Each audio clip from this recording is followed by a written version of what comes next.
Tomo 2, El escudero de Dios, capítulo 4, Principios para la actitud. El primer principio para la actitud es tener la disposición de hacer todo lo que se te pida. Esto es lo que los líderes están buscando en aquellas personas que desean involucrarse en el ministerio. Esta es la actitud que todos nosotros debemos de desarrollar en nuestros corazones cuando trabajamos en el reino de Dios. Quizás pienses que no tienes el talento o la habilidad para desempeñar cualquier cosa que se te haya pedido, pero tomarás la decisión de hacerlo solo porque te pidieron que lo hagas. Poco tiempo después de llegar a esta iglesia me pidieron que me encargara del boletín semanal. Yo no tengo ninguna habilidad artística. Calcar corazones para el día de San Valentín fue lo último que hice relacionado con las artes cuando estaba en 5º grado, pero le dije al pastor Caldwell que con mucho gusto lo haría. Me tomó bastante tiempo hacerlo, pero lo hice tan bien como pude, de acuerdo a mis habilidades, porque la iglesia necesitaba que se hiciera. Más tarde llegó una persona con los talentos necesarios y me reemplazaron en dicha tarea.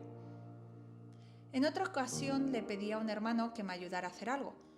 Su respuesta fue: lo siento, pero ese no es mi don. Él podía tener toda la razón, pero lo que yo le estaba pidiendo era ayuda y no una palabra profética de parte del Señor. Sin embargo, este es el tipo de actitud que muchas personas demuestran en las iglesias locales. Es por esa razón que nunca se usan. Lo que hay dentro de una persona es más importante que lo que hay fuera de esa persona. Para mí no hay bendición más grande que cuando las personas llegan a nuestra iglesia y expresan su deseo de ser miembros y de inmediato desean saber cómo pueden ser útiles. Estas son las personas que a la larga terminan ocupando las posiciones de liderazgo. La próxima clave para tener la actitud correcta es nunca perder de vista a las personas que están detrás del trabajo. Este pensamiento lo expresó una de nuestras operadoras de computación, quien día tras día se sienta a teclear en nuestras computadoras la información que necesitamos en el ministerio. Ella dijo que el Señor la ha ayudado a no solo incorporar un nombre tras otro, sino a preocuparse por esas personas y orar por ellas. Uno nunca debe permitir que la labor que desempeña la iglesia se convierta en otro trabajo más. Los obreros de la iglesia deben conocer a los participantes, deben saber que están trabajando para personas, amando personas y dando sus vidas a diario por esas personas a quienes Dios ama por igual. Si las personas no existirían las iglesias. Las personas son la razón por la que se nos llama a trabajar en el reino. Por ejemplo, prepararnos para nuestro campamento anual requiere un trabajo inmenso. A veces, lo mejor que podemos sentir en cuanto al campamento es que por fin se terminó. Pero esa actitud era un error completo y me sucedía porque me dejé atrapar por la cantidad de trabajo y las responsabilidades. Mi enfoque no estaba concentrado en las personas. Estoy seguro de que hubo momentos cuando los discípulos se sintieron de esta misma manera. Tal vez después que Jesús alimentó a miles de hombres, sin contar a las mujeres y a los niños con los panes y los peces, uno espera que los discípulos estuvieran contentos luego que la cena terminó y se recogieron las sobras de las cestas. Solo imagínenselo por un momento. Fueron partícipes de un milagro maravilloso. Y esto es como es como uno debe siempre pensar. Aquí se nos presenta la oportunidad de ministrarles a más personas y Dios me está permitiendo ser un participante. Si te molesta todo el trabajo que tienes que desempeñar, entonces es necesario que examines concienzudamente la actitud de tu corazón. Estás perdiendo de vista a la gente.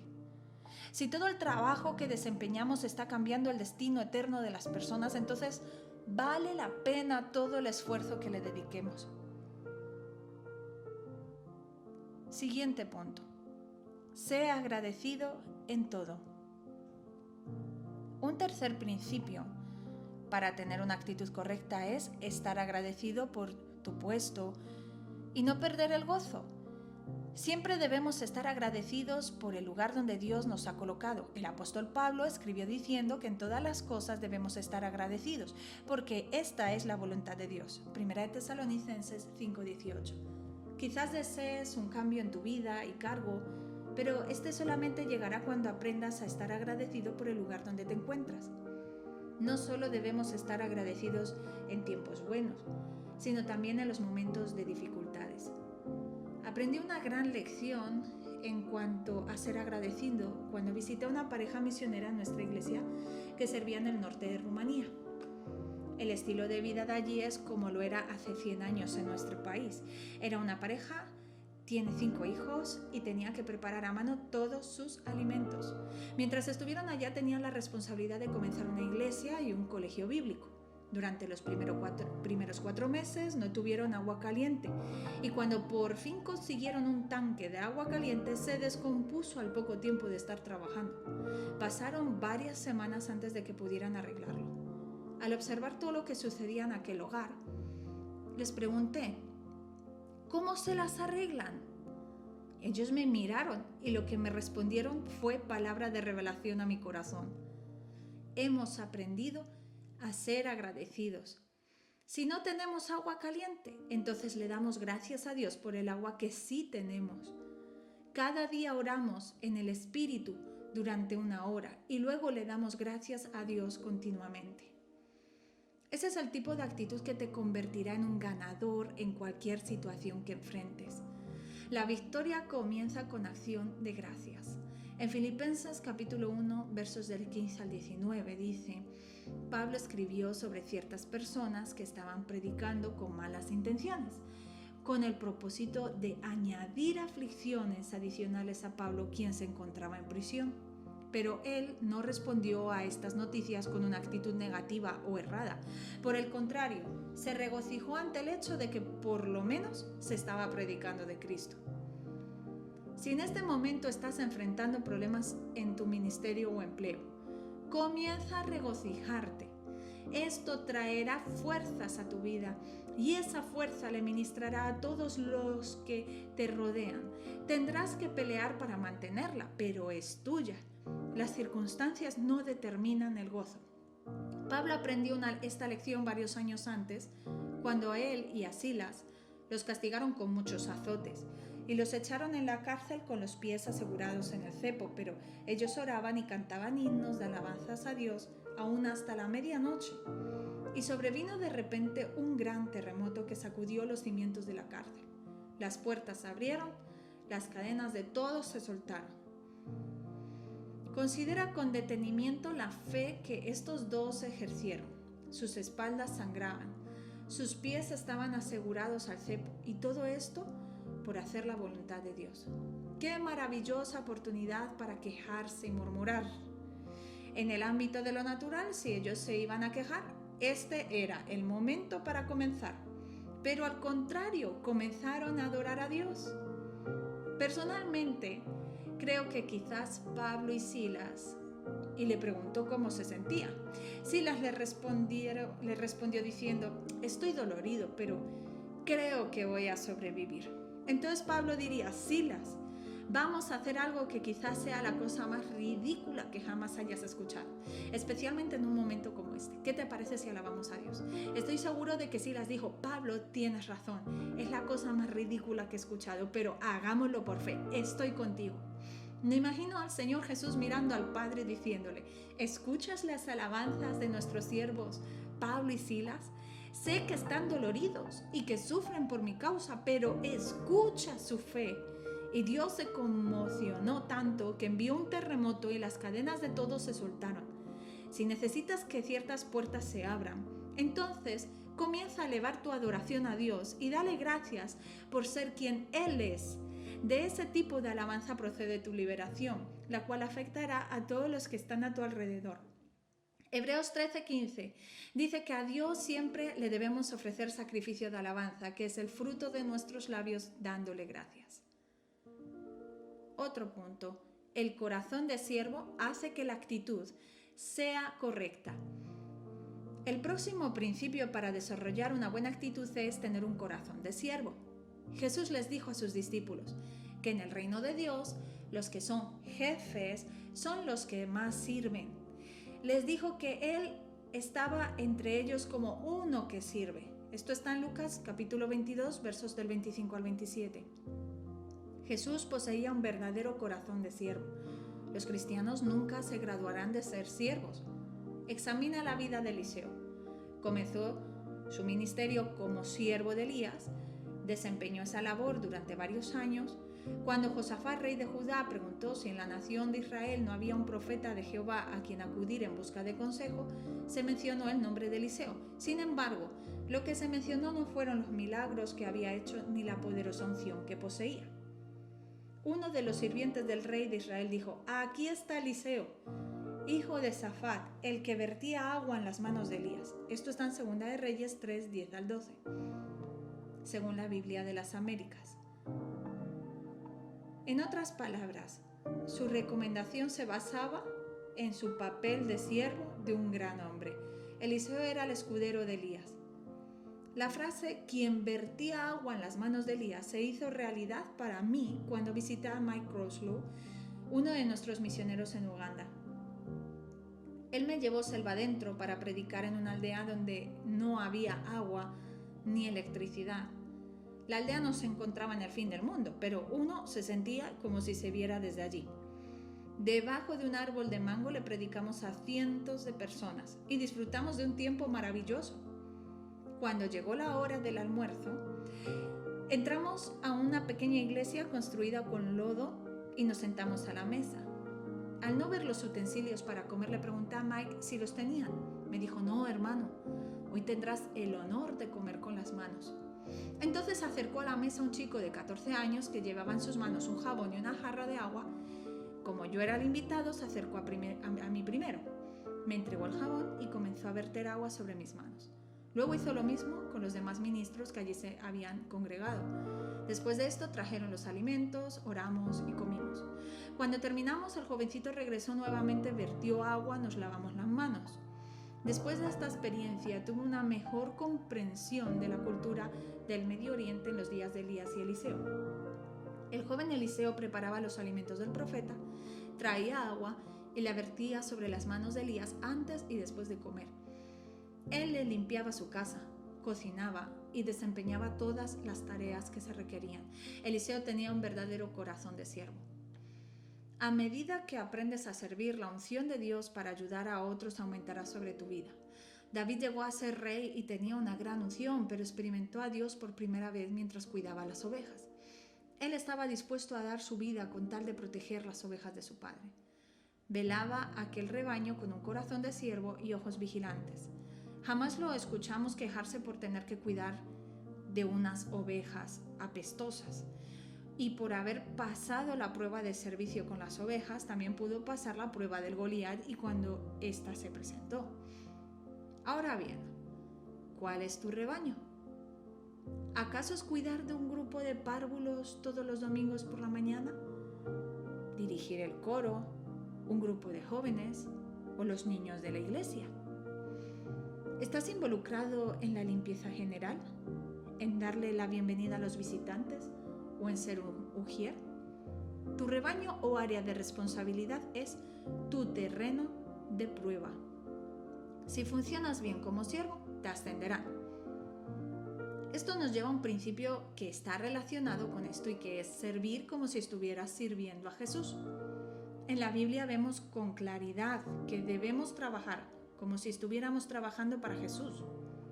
Si en lugar de poner tus ojos sobre tu jefe, te esmeras por complacer primero a Dios, entonces podrías complacer a tu jefe. Debemos aprender a ver a Jesús como nuestro eterno empleador. Otro punto: entender la autoridad.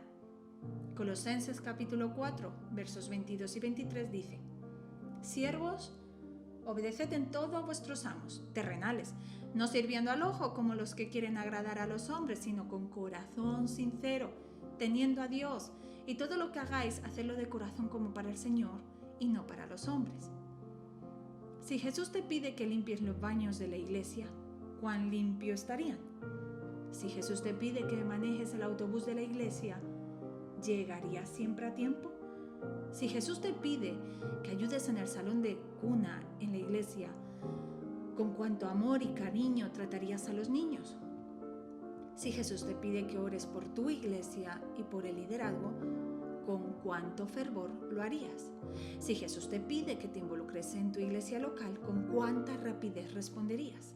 Cuando te ofreces como voluntario y te asignan una tarea, debes recordar que es como si Jesús te lo pidiera, porque cualquier cosa que hagas es para Él que lo haces. Esto nos lleva a la actitud de someternos a la autoridad delegada que Dios ha establecido sobre nuestras vidas. Romanos 13, 1, 2. Dice que Dios estableció las autoridades y todo el que resiste a la autoridad es a Dios a quien resiste. Dios estableció toda autoridad en cadenas de mando bajo él. En esta tierra Dios ordena la obediencia a las autoridades superiores, pero el gobierno mundial hasta el gobierno eclesiástico. El cielo se rige bajo el principio de la autoridad: Dios el Padre, Dios el Hijo y Dios el Espíritu Santo, luego los arcángeles, querubines y serafines, quienes están sometidos a las autoridades superiores. Si Miguel le dice a un ángel que se encargue de una situación en la tierra, el ángel no dice: pero es que yo solo recibo órdenes de Gabriel. Él nunca haría tal cosa, ya que recuerda con claridad lo que le sucedió al último grupo de ángeles que actuaron de esa manera. Dios estableció todos los cargos de autoridad y la autoridad descansa sobre dicho cargo y no sobre el hombre que la ocupa. Debemos someternos al cargo, ya sea que nos guste o no quien lo ocupa. Si tal persona hace mal uso de dicho cargo, podemos orar para que cambie o para que deje su cargo. Para someternos a la autoridad como es debido, es necesario tener la adecuada comprensión de que las autoridades descansan en el cargo y no en el que lo ocupa. Si en este país un presidente pierde su cargo, a través del voto democrático deja de tener autoridad sobre lo que se lleva a cabo. Un expresidente no tiene la autoridad de llegar en su auto a la Casa Blanca y dirigirse a la oficina oval sin someterse al protocolo de seguridad apropiado. Igual que un ciudadano común y corriente. ¿Por qué? Simplemente porque ya no ocupa un puesto de autoridad. En Números capítulo 20, versos del 8 al 29, cuando Dios le dijo a Moisés que le hablara a la roca, vemos que Moisés y Aarón estaban en rebelión en contra de lo que Dios les ordenó. Enojado, Moisés golpeó la roca en lugar de hablarle, y Aarón estuvo a su lado en medio de tal rebelión. Pues bien, Dios le dijo a Moisés que trajera a Aarón y a su hijo Eleazar al monte Hor. Allí Moisés recibió las instrucciones de Dios para que despojara a Aarón de sus vestiduras sacerdotales y vistiera con ellas a su hijo Eleazar. Cuando eso sucedió, Aarón murió. Esto nos enseña lo que sucede cuando no somos dignos representantes del llamado ante el pueblo. Permanecía la autoridad del cargo sacerdotal, pero ahora descansaba sobre Eleazar. Cuando nos sometemos a la gente y a la autoridad, nos sometemos al cargo. El único derecho que tenemos para no someternos a esas autoridades es cuando dicha autoridad viola directamente la palabra de Dios. Cuando se nos pide que hagamos algo que viola la palabra de Dios, entonces no debemos someternos porque respondemos a una autoridad superior.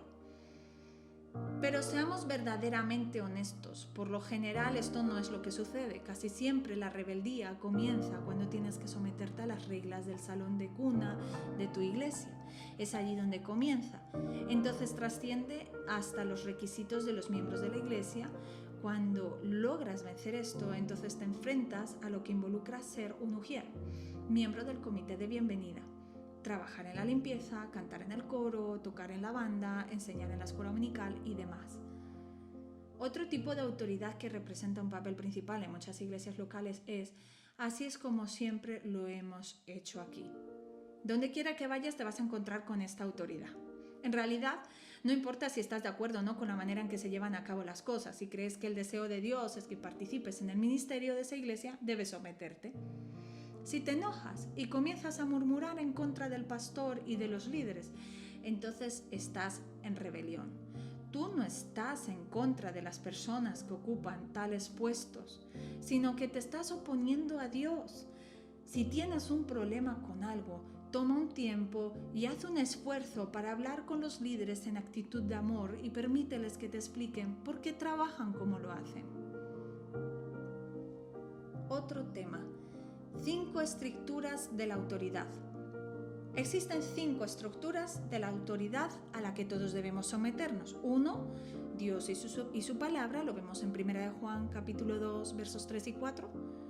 En nuestros corazones debemos guardar la palabra de Dios y someternos por completo a sus mandamientos. La razón es que nos van a juzgar de acuerdo con la Biblia y por lo tanto nuestras vidas deben alinearse con la Biblia como la palabra de Dios. 2. Gobierno nacional y local, lo vemos en 1 de Pedro capítulo 2 versos 13 y 14. El apóstol Pedro dijo que por amor al Señor cada cristiano debe someterse a todas las ordenanzas humanas. Por ejemplo, si trabajas debes de pagar los impuestos al buró de rentas internas, de otra manera te echarán en la cárcel. Quizás esto no te agrade, pero tienes que hacerlo porque esa es la ley. Si nos rebelamos en contra de pagar los impuestos, en realidad nos estamos rebelando en contra de Dios y no en contra del hombre. Por otro lado, si las leyes establecidas nos prohíben predicar, entonces son las leyes nacionales las que se han rebelado en contra de Dios y nosotros tenemos una autoridad mayor a quien responder. 3. La Iglesia. Cierto día en 1980 me encontraba sentado en la oficina de la iglesia leyendo mi Biblia, cuando escuché la voz del Espíritu Santo que me decía: celebren un día de aprecio al pastor. Nunca había escuchado tal cosa. Fui criado en la iglesia, pero nunca hicimos algo así. Entonces comenté la idea con los demás miembros del personal ministerial e hicimos los arreglos pertinentes. Un domingo, por la mañana me acerqué al púlpito, mientras el pastor Caldwell se preguntaba qué estaría sucediendo. Entonces, anuncié que estábamos celebrando el día de aprecio al pastor y decidimos bendecir su vida económicamente recogiendo una ofrenda especial. También les pedimos a varios hermanos que pasaran al púlpito y le dijeran al resto de la congregación lo que la familia Caldwell significaba para ellos. Desde entonces, todos los años hacemos lo mismo, con el fin de mostrarles a nuestro pastor y a su esposa que los apreciamos y amamos. Sin embargo, hace varios años que se me acercó un hermano que pensaba que estábamos exaltando al hombre en vez de exaltar a Jesús. Escudriñé mi corazón y la Biblia y encontré el pasaje de 1 Timoteo 5, 17, 18. Dice: los ancianos que gobiernan bien sean tenidos por dignos de doble honor, mayormente los que trabajan en predicar y enseñar, pues la Escritura dice: no pondrás bozal al buey que trilla, y digno es el obrero de su salario. Cuando me di cuenta de que la Biblia dice que los pastores son dignos de doble honra, comprendí que estábamos haciendo lo correcto. Los pastores tienen autoridad y deben dar cuenta de dicha autoridad. Ellos merecen ser apreciados. Hebreos 13:17 dice: obedeced a vuestros pastores y sujetados a ellos, porque ellos velan por vuestras almas, como quienes han de dar cuenta, para que lo hagan con alegría y no quejándose, porque esto no es provechoso. Quiero retar a cada miembro del personal ministerial y a cada miembro de iglesia que haya leído este libro para que se una a otros de sus iglesias y dediquen un día para mostrarles a sus pastores que ustedes los aman. Oren y pídanle al Señor que los guíe para saber lo que deben hacer ese día y bendigan a sus pastores de la mejor manera posible. Hagan esto una vez al año y anímenlos. Ustedes verán cómo Dios honra esto y cómo el amor de Dios fluirá en su iglesia. Punto 4. La familia. En Efesios capítulo 6, verso 1, Pablo escribió: hijos, obedeced al Señor a vuestros padres, porque esto es justo. Mientras estés viviendo bajo el techo de tus padres, tienes que someterte a ellos. Si tienes más de 40 años de edad y aún resides en la casa de tus padres, entonces tendrás que someterte a ellos en muchas áreas de tu vida. Mi sugerencia es que te mudes. Una vez que dejes de vivir bajo su techo, dejarás de estar bajo su autoridad. Sin embargo, debes recordar que la Biblia dice que siempre debes honrarlos. 5. Empleadores. Pedro escribió: criados, estad sujetos con todo respeto a vuestros amos, no solamente a los buenos y afables, sino también a los difíciles de soportar. 1 de Pedro 2:18. Esto nos enseña con claridad que en nuestro lugar de empleo debemos someternos a cualquier persona que ejerza autoridad sobre nosotros. Esto significa que debemos orar por nuestros jefes, y si son difíciles de carácter y exigentes, debemos orar para que Dios se apodere de sus corazones y los convierta en jefes mansos. Deja las quejas y comienza a orar. Entonces asegúrate de llegar siempre a tiempo y de hacer un buen trabajo. Tu diligencia los ministrará, y si cumples con estos consejos, seguramente Dios abrirá una puerta para que les expongas el Evangelio de Cristo. El centurión que le dijo a Jesús, di la palabra, y eso sería suficiente para que sanara a su sirviente, entendía muy bien el principio de autoridad. El centurión era un hombre que tenía autoridad, pero también era un hombre bajo autoridad. Jesús dijo que en todo Israel no había hallado ese tipo de fe. ¿Por qué el centurión tenía esa fe? Él entendía la autoridad. Mateo 8:9. Se dio cuenta de que los demonios y las enfermedades estaban sujetos a la autoridad de Jesús. En conclusión, la autoridad está aquí para quedarse. Si siempre estaremos bajo la autoridad de alguien, cuando lleguemos al cielo todavía tendremos que someternos a la autoridad. Aquellos que estaban los peldaños divinos de la autoridad espiritual y logran grandes hazañas para Dios son los que saben cómo someterse y fluir con autoridad. Dios nunca te va a exaltar a un cargo de mayor autoridad hasta que aprendas a someterte a la autoridad. Otro punto, las reprensiones que te instruyen son camino de vida. La última clave para mantener una buena actitud es ser lo suficientemente grande para ser reprendido y corregido. Proverbios 6:23. Nos dice que las reprensiones que te instruyen son el camino de vida. En la vida nos van a reprender y corregir porque somos humanos y cometemos errores. Si quieres madurar, nunca dejes de ser educable. En Proverbios 9:8-9 dice, no reprendas al escarnecedor para que no te aborrezca. Corrige al sabio y te amará. Da al sabio y serás más sabio. Enseña al justo y aumentará su saber. Si tú eres quien vas a reprender, sé entonces lo suficientemente sabio para instruir y enseñar. He visto personas que sienten un llamado a reprender, pero en ningún momento enseñan ni instruyen. Ese tipo de reprensión produce crítica y no tiene más resultado que heridas y la disensión. Dios nunca designó a nadie para quebrantarle el espíritu a otro. Siempre debemos reprender con mansedumbre y amor y dedicar tiempo a enseñar para que la persona aprenda cómo hacerlo correctamente y qué hizo mal. Por otro lado, si eres tú el que recibe la reprensión, no permitas que se hieran tus sentimientos. Debes tener la suficiente madurez para tomarlo y continuar sin albergar sentimientos de rencor ni ponerte a la defensiva. La Biblia dice con claridad que el hombre sabio recibe el consejo y juzga por sí solo. Esto está en Proverbios 13:1. El hombre necio no escucha las represiones. En Proverbios 12:15 dice, el camino del necio es derecho en su opinión, mas el que obedece al consejo es sabio. Proverbios 15:32 dice, el que tiene en poco la disciplina menosprecia su alma, mas el que escucha la corrección tiene entendimiento. En Proverbios 19:25 dice, hiera al escarnecedor y el simple se hará avisado, y corrigiendo al entendido entenderá ciencia. Debo admitir que a lo largo de mi vida he conocido a algunos necios. No aceptan ningún tipo de corrección. Sus fracasos y problemas siempre fueron culpa de otras personas, siempre tenían la razón. ¿Qué podemos hacer con personas como esas? ¿Mantenernos alejados de ellos mientras observamos lo que les sucede? Estas personas nunca podrán cumplir con la voluntad de Dios en sus vidas, porque nunca están dispuestos a admitir sus errores. La Biblia nos dice que debemos juzgarnos a nosotros mismos y hacer las correcciones pertinentes cuando tenemos que cambiar. Si rehusas juzgarte a ti mismo, tendrás que enfrentar juicio a causa del pecado en que vives.